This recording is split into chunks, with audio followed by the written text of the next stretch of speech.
Eu quero pensar sobre o tema crescendo com os referenciais certos. Abra sua Bíblia em Lucas, capítulo de número 15.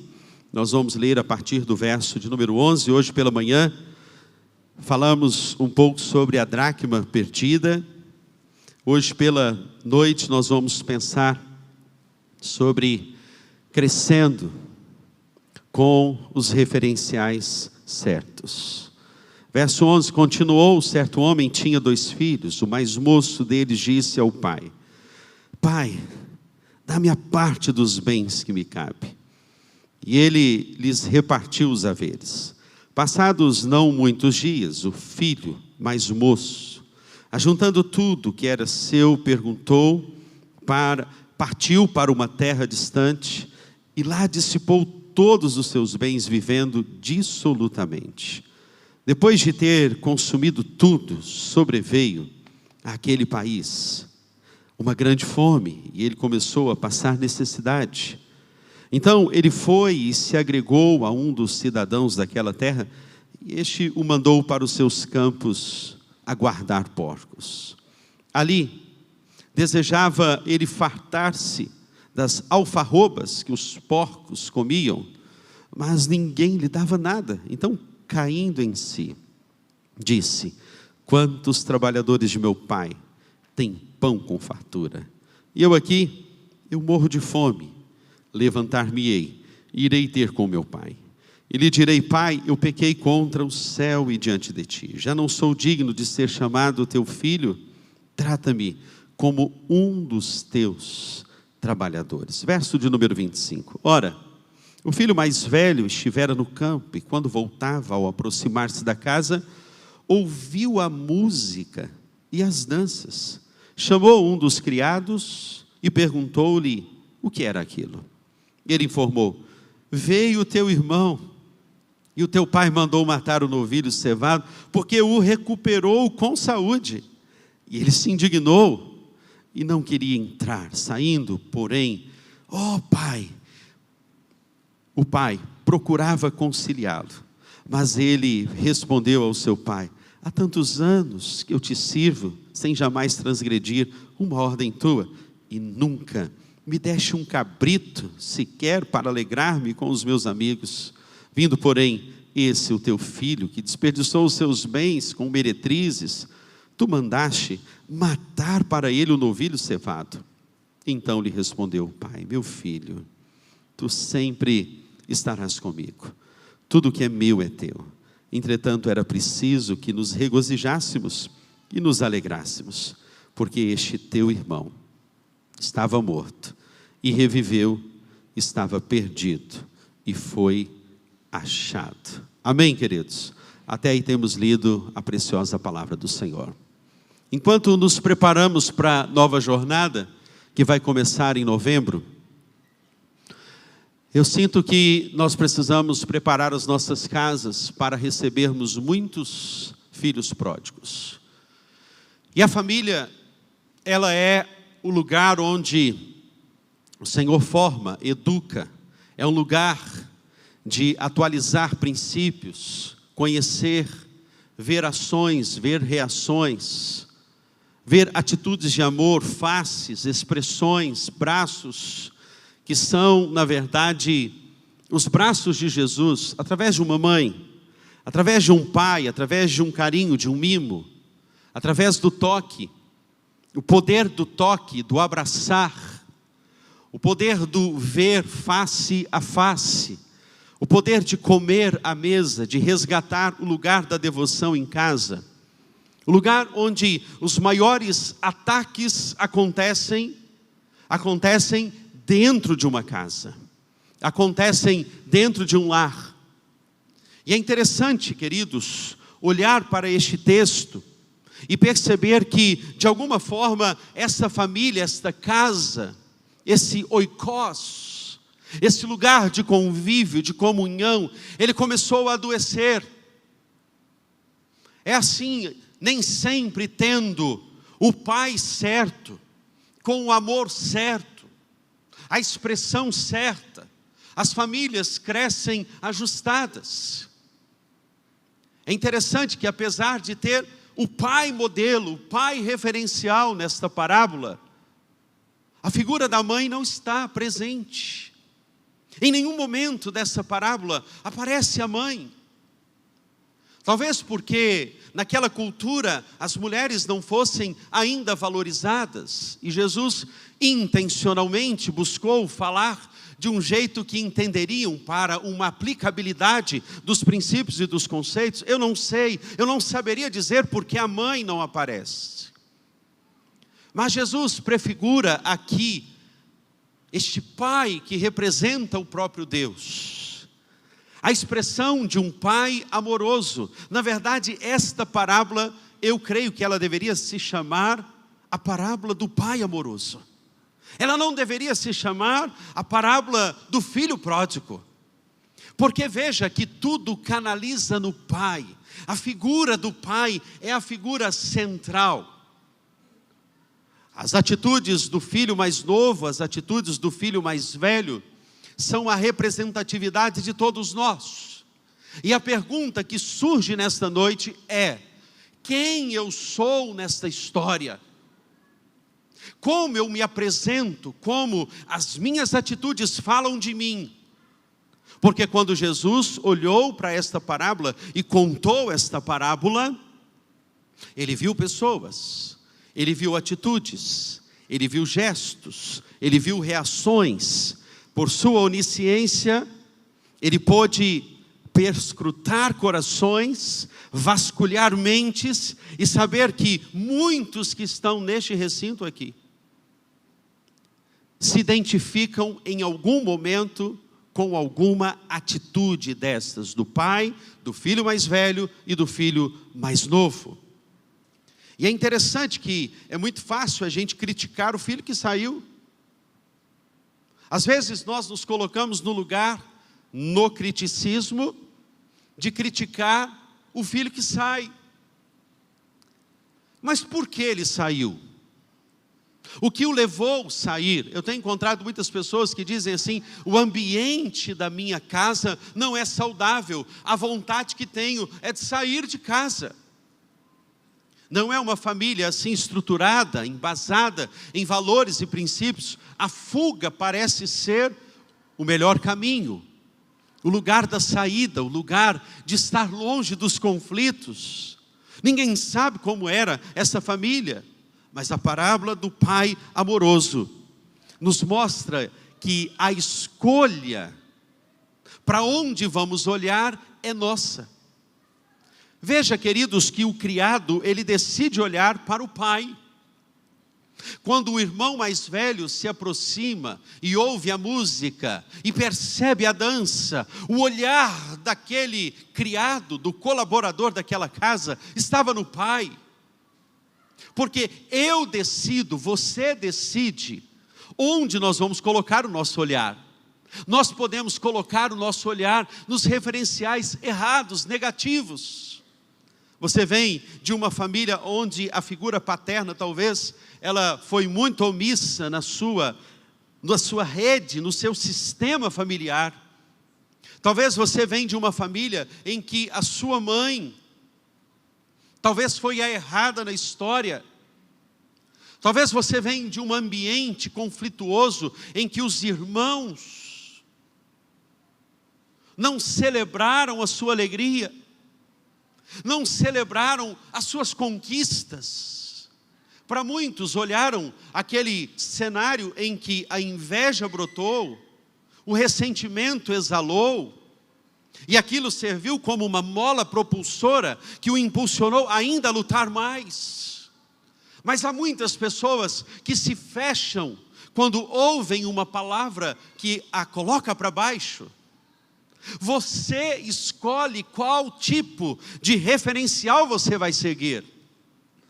O criado decidiu olhar para o pai. Veja, as palavras aqui estão com um tom positivo, porque o criado diz: olha o seu pai, ele celebra, ele matou o bezerro cevado, está celebrando o seu filho, o seu irmão que voltou com saúde. A palavra tem um tom positivo. porque o referencial que seguimos, exemplos bons, exemplos ruins. Qual é, então, o lugar que nós nos colocamos diante desta parábola? Quando a família ela deixa de crescer com os referenciais corretos, algumas coisas então acontecem. Em primeiro lugar, quando os processos de distanciamento acontecem. Veja comigo o verso de número 12, a palavra do Senhor nos diz: o mais moço deles disse ao pai: Pai, dá-me a parte dos bens que me cabe. E ele lhes, está aqui agora no plural, não foi só para o mais moço, ele lhes repartiu os haveres. Processos de distanciamento. Quando eu começo a desejar a morte de alguém. Esse filho, quando ele pede a herança para o pai, ele está desejando a morte. É como se você olhasse para o seu pai, a sua mãe, e eles têm uma herança para lhe dar, e aí você já começa a orar: Senhor, dá um bom lugar para ele, para o teu servo, pai. Você não ri não, senão você vai denunciar que você quer isto. Dá um bom lugar, pai. Você começa a pedir a Deus, para Deus levar. Que facada nas costas, no coração desse pai. Processos de morte começam a acontecer. Na verdade, o normal, o esperado, são filhos abençoarem os seus pais. Mas há muitas casas que Jesus está passando bem de longe. Mas hoje Jesus marcou o encontro com a sua casa, por isso que você está aqui. Porque Ele quer passar por lá. A sua casa tem Jesus? A sua casa tem a presença de Jesus? As pessoas na sua casa repartem o pão. Quando o último bife fica, as pessoas brigam lá por causa do último bife. Eu creio que isso não acontece na sua casa, né? Lá na sua casa, quando você acorda, as pessoas dizem bom dia. Ou elas acordam dizendo assim: está atrasado, vamos embora, vamos levantar. Como é que é lá na sua casa? Vai perder a hora. Eu creio que Deus quer fazer um avivamento nas nossas casas. Louvado seja o nome do Senhor. Lá em casa, todo domingo pela manhã é o meu dia de lavar as louças, as vasilhas. E todos os dias a Kelly se surpreende, que eu falo para ela: lavei todas as louças hoje. E ela fala: avivamento do Senhor, né?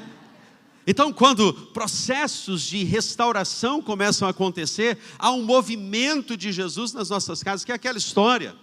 Diz que uma mulher do saião, do cabelão, ela escreveu no muro da casa dela: Jesus mora aqui. Só que na casa dela todo mundo brigava. Voava copo para todo lado. O vizinho, na hora que começava a pancadaria, ele falava: está na hora, cenas do próximo capítulo. Vamos ver o que vai falar hoje. Ela era mulher crente, cabelão, saião, adoradora, mulher de Deus. Mas lá o vizinho ouvia xingamentos, brigas. Até que ela um dia indo, Bíblia rosa, a Bíblia da mulher, indo para a igreja, o vizinho foi lá e escreveu no muro, porque no muro estava escrito: Jesus habita aqui. E aí o vizinho colocou assim: só que está alugada para o diabo. Aqui só pode estar alugada para o diabo. Há muitos lares que parece que mais a presença do inimigo está lá se manifestando que a presença de Deus. Há ausências, vazios. Então, quando há distanciamento, as pessoas precisam gritar, é porque os seus corações estão distantes. Em segundo lugar, quando a realidade exterior se torna o grande alvo da vida. Veja comigo o verso de número 25 e 26. Ora, o filho mais velho estivera no campo, e quando voltava, ao aproximar-se da casa, ouviu a música e as danças. Chamou um dos criados e perguntou-lhe o que era aquilo. Quando a realidade do outro se torna o meu grande alvo da vida, Começamos a crescer com os referenciais errados. Sabe aquela história que a grama do vizinho é mais verde do que a sua? Hoje eu vim aqui para te dizer que a sua grama é mais verde do que a do vizinho. Sabe por quê? O filho do outro não é melhor do que o filho que Deus te deu, porque o filho que você tem foi Deus que te deu. A casa que você tem não é pior do que a do seu irmão e nem de ninguém, porque foi a casa que Deus te deu. Então, em nome da gratidão, caminhando pela abundância e não pela falta, seremos curados para curar. Uma das piores marcas do nosso século, dos nossos dias, é a tal da comparação. Então, querido, esse filho, o mais velho, tinha tudo. Olha o que ele tinha. Ele tinha propriedade. Verso de número 25. Ele estivera no campo. O texto me mostra que ele tinha propriedade. Ele tinha uma casa onde ele voltava todos os dias. O texto nos diz, e quando voltava, você hoje pode agradecer comigo, porque você tem um lar para morar, louvado seja o nome do Senhor. Esse filho tinha acesso à cultura. Olha que coisa extraordinária, ele ouviu a música. Quantas pessoas não têm a grandiosidade da cultura que nós temos? Esse filho tinha empregados que o serviam.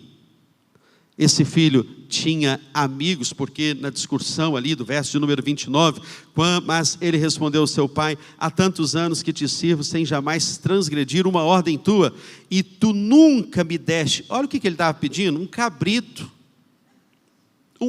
para se alegrar com os meus amigos. Ele tinha amigos, só que algumas fortalezas, alguns muros começaram a brotar no coração desse filho mais velho. Ele estava cheio de uma fortaleza chamada inveja. Ele tinha acesso à cultura, ele tinha boa música, ele tinha amigos, ele tinha uma casa, ele tinha um campo. Ele estava pedindo um cabrito, gente. Se fosse você ia pedir pelo menos uma picanha, não é não, gente? Louvado seja o nome, uma picanha, uma muqueca capixaba. O Senhor nunca me deste uma muqueca capixaba. Cabrito, não tem nada contra o cabrito, coitado. Mas eu pediria uma picanha, né? Para você ver a mentalidade mesquinha, apequenada. Há pessoas que estão assim, escravas deste olhar pequeno. Pensam assim. A visão dele era medíocre. Terceiro lugar, queridos, quando o sucesso do próximo se torna uma barreira na relação. Você é aquele que se alegra com a alegria do seu próximo? Alegra mesmo? Mas alegra mesmo?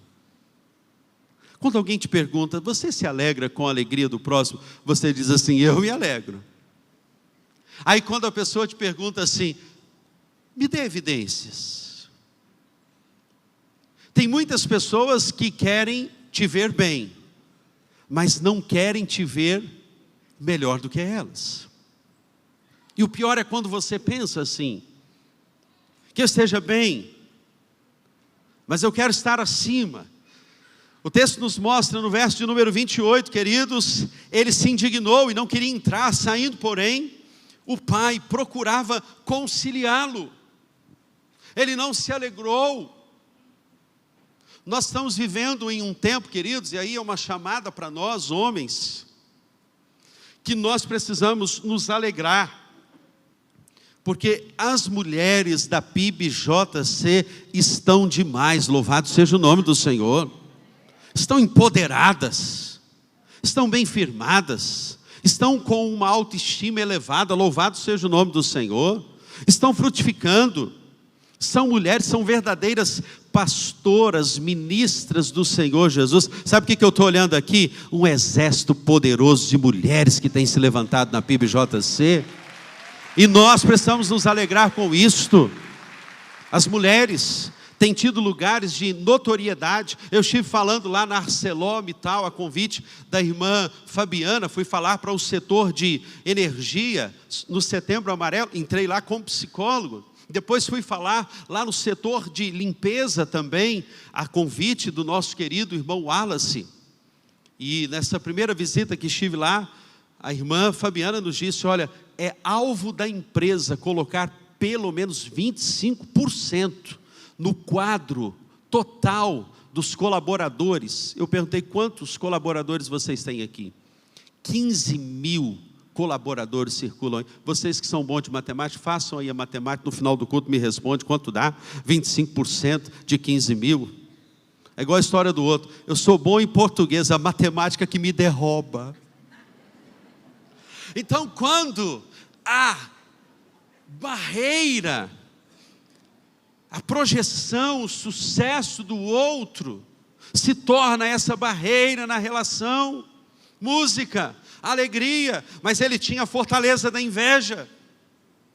Deus está trazendo um avivamento para nós, e Deus está dizendo para você, olha, eu quero tirar toda a inveja do seu coração, para que você se alegre com a alegria do próximo, que você celebre, que você quando ver o seu irmão lá numa foto, não fica mal não, se alegre por ele, se alegre quando vê o seu marido crescer.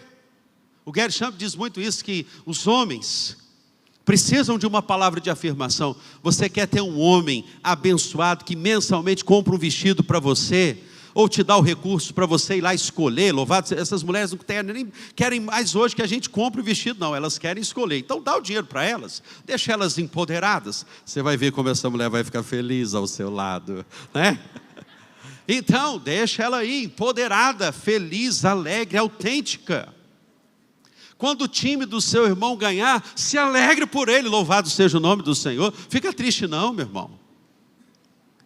Quando a sua esposa crescer na vida, fizer mestrado, doutorado, for uma grande líder de célula, falar bem, aplauda, porque é muito melhor ter uma mulher usada por Deus ao seu lado, do que você mendigar do lado de uma mulher que é vítima e reclama de tudo, todos os dias. Então, dá um abraço na sua esposa e diz assim, eu me alegro com a sua alegria hoje, eu celebro a sua vitória é a minha vitória, e eu quero celebrar. O filho celebra a vitória do pai. Esse irmão estava aqui contido, porque havia uma fortaleza aqui, impedindo, que era a fortaleza da vingança. Dificuldade de perdoar, irmãos.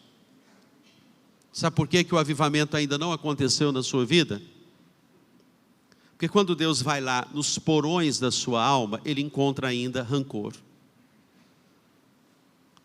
Sabe aquela métrica que você vive medindo os outros porque acha que você é muito bom?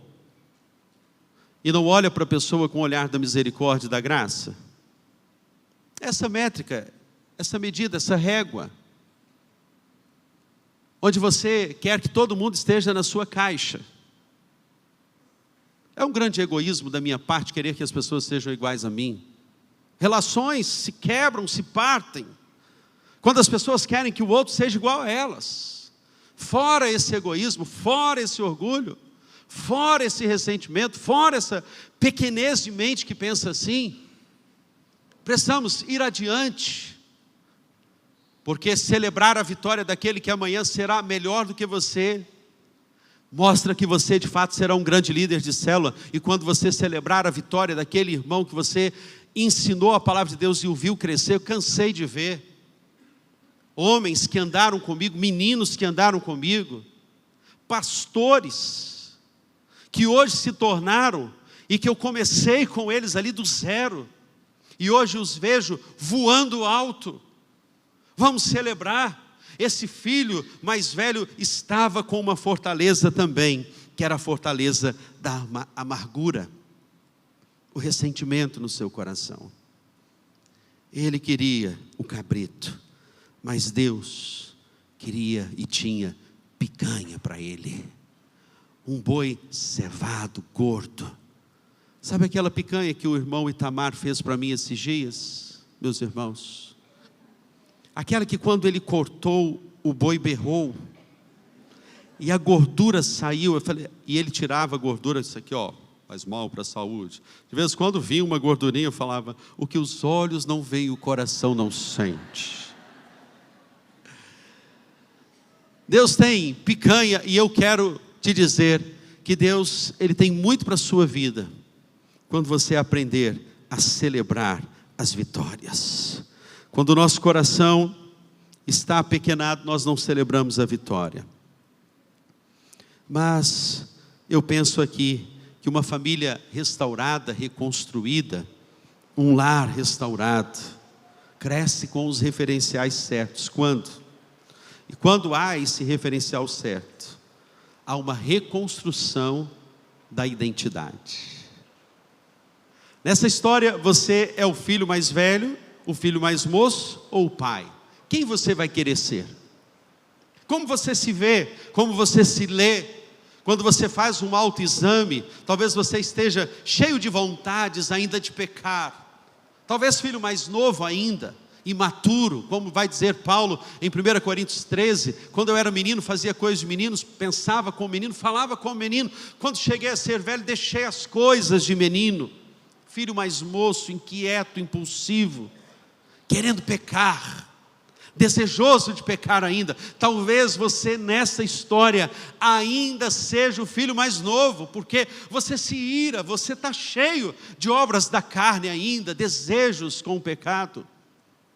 Mas talvez você se diga muito certinho, está na casa do Pai e perdido na casa do Pai, porque você não celebra, você não se alegra, você não canta de verdade, você não é um adorador por excelência. E Deus está te perguntando nessa noite, você quer ser? Eu estou procurando o verdadeiro adorador. Você quer ser o que adora, o que canta, o que dança, o que celebra, o que entoa, e quando canta, celebra, de fato, o coração alegre, aformoseia o rosto. Liberar o perdão, reconstruir a identidade, reconhecimento da identidade. Ah, que coisa linda. Quando há essa reconstrução também, queridos, acontece a cura da vergonha. O verso de número 17 diz, então, caindo em si. Ele caiu em si. Ele olhou para ele e disse, eu pequei contra o meu pai. Henri Nouwen escreveu um livro chamado O Regresso do Filho Pródigo. Henri Nouwen diz que quando ele esteve na França, algo chamou a atenção dele quando ele viu a pintura de Rembrandt, que pintou a figura do pai, a figura do filho. O pai estava com um manto vermelho, o filho com um manto amarelo. Henri Nouwen conta que por meses depois de passar pelos Estados Unidos, depois de ir para a França, aquela figura do olhar do pai para o filho, naquele quadro, não saiu da sua mente. Ele diz que ele não sabia se chorava ou se alegrava, porque a história do pai para com o filho é a história da alegria, é a história do choro, um misto de emoções. Mas ele diz que por meses e anos, aquele quadro tão bem pintado por Rembrandt, ficou na sua mente, marcando, ele dizendo, esse é o pai que o filho precisa, que lhe vê com misericórdia, que olha para ele e diz, filho, esse é o meu filho que estava morto e agora reviveu. Esse é o meu filho que estava perdido e foi achado. O pai te espera, o pai te chama. Se coloque de pé, nós vamos orar ao nosso Deus.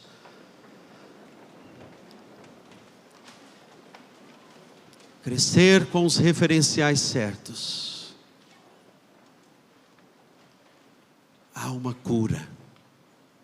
A casa é transformada. O lar é vivificado.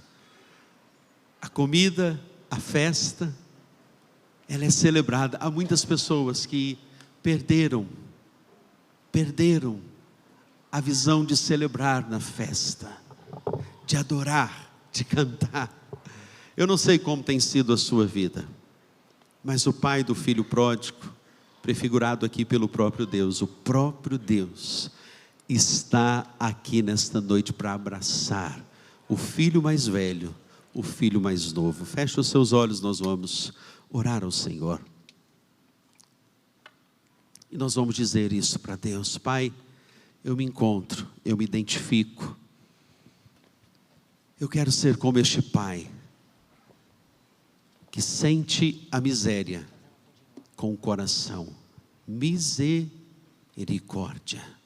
Miseres, do latim, córdia, coração. Misericórdia. Sentir com o coração a miséria alheia. Me coloque nesse lugar hoje, porque assim o Senhor olhou para mim. Um dia o Senhor me viu pobre, miserável, perdido, carente, distante. Estava na casa do Pai, mas não celebrava, não adorava, não conseguia cantar, porque estava voltado para mim mesmo, para as minhas questões. Achava que o mundo girava em torno de mim. O pai vem ao encontro do filho que está na casa do pai e perdido. O pai também espera naquela porteira o filho que está cheirando mal, aquele que está cheirando a porcos.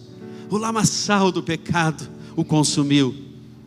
Mas quando o filho ensaia o discurso e diz: eu vou chegar para o papai, eu vou chegar para o pai e vou dizer assim: pai, me trate como um dos seus trabalhadores, pai. Na casa do meu pai tem pão, tem tudo, não falta, há tanta fartura. A casa do pai é assim. E o pai está esperando filhos nessa noite que querem voltar também para a casa do pai. Você se sente assim, talvez sem celebrar, não consegue festejar. Deus está te chamando nessa noite. Erga sua mão bem alto dizendo: Senhor, eu quero voltar para essa casa. Meu lugar é na casa do Pai. Eu quero hoje voltar, me reconciliar. Eu quero hoje voltar para a presença do Senhor Jesus. Já estive na casa do Pai, eu já estive, mas o meu coração se endureceu. Às vezes a pessoa está tão vítima que até o olhar do outro ele lê como indiferença. Às vezes a pessoa está tão perdida em si, porque a identidade dela está mal resolvida, a maneira como o outro olha. Deixa eu te dizer uma coisa: o Pai te espera com um olhar de graça nesta noite.